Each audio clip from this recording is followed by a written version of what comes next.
Halo semua, perkenalkan nama saya Siti Salsabila Salma dengan NIM 2310-2112-273. Kali ini saya akan membahas mengenai kasus tindak pidana perpajakan di Indonesia, lengkap dengan pasal-pasal yang dikenakan dan unsur-unsur pidananya berdasarkan Undang-Undang KUP atau Undang-Undang Ketentuan Umum dan Tata Cara Perpajakan.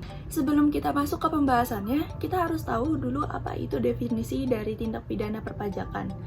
Secara sederhana, tindak pidana perpajakan adalah perbuatan melawan hukum yang merugikan negara. Pelakunya pun bisa orang pribadi atau badan. Misalnya perusahaan yang dengan sengaja atau karena lalai melakukan perbuatan yang dilarang oleh Undang-Undang KUP. Dalam Undang-Undang KUP, tindak pidana pajak diatur dalam pasal 38, pasal 39, dan pasal 39A. Perbedaannya terutama terletak pada bentuk perbuatan dan sikap batin pelaku. Apakah hanya kelalaian seperti yang dijelaskan pada pasal 38 atau sudah masuk ke tingkat kesengajaan seperti yang dijelaskan pada pasal 39. Pada pembahasan kali ini, kita akan berfokus pada pasal yang lebih berat, yaitu pasal 39, karena mengatur perbuatan yang dengan sengaja menghindari dan mengurangi pajak. Contoh perbuatan yang masuk ke pasal 39, misalnya, yang pertama, sengaja tidak membayar SPT atau tidak membayar pajak yang sudah terutang. Yang kedua adalah menyampaikan SPT yang isinya tidak benar atau tidak lengkap untuk mengurangi pajak. Selanjutnya adalah dengan sengaja memalsukan dan menghilangkan dokumen dan pencatatan. Dan yang terakhir adalah sengaja memakai faktur pajak fiktif atau palsu. Sanksinya pun jauh lebih berat, yaitu pidana penjara dan denda yang umumnya dikalikan dengan beberapa jumlah pajak yang tidak atau kurang dibayarkan. Kasus Darmawati Turnip menjadi contoh klasik pasal 39.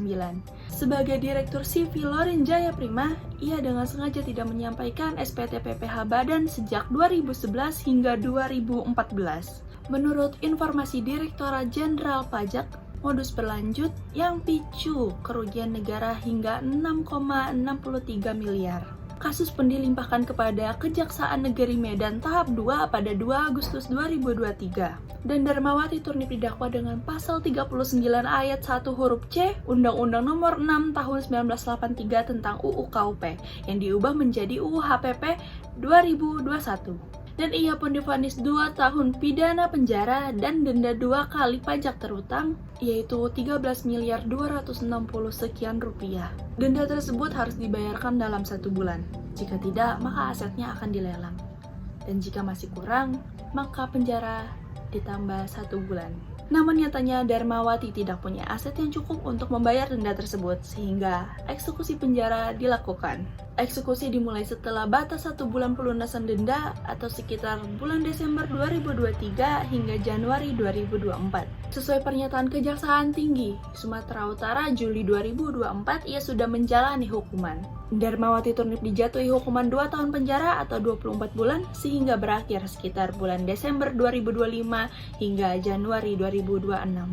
Hingga Desember 2025, ia masih menjalani masa tahanan, tanpa info banding atau pembebasan bersyarat terbaru. Kasus Darmawati Turnip menggarisbawahi pentingnya kewajiban lapor SPT bagi perusahaan, khususnya di industri komoditas kopi bernilai ratusan miliar rupiah.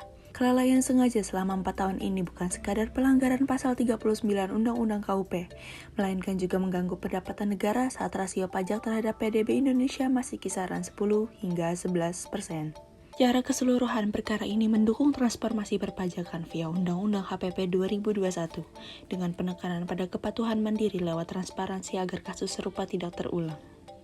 Itu tadi pembahasan mengenai kasus tindak pidana perpajakan yang berdasarkan kasus nyata Darmawati Turnip. Ia divonis dengan 2 tahun penjara dan denda 13,26 miliar karena melanggar pasal 39 ayat 1C Undang-Undang KUP.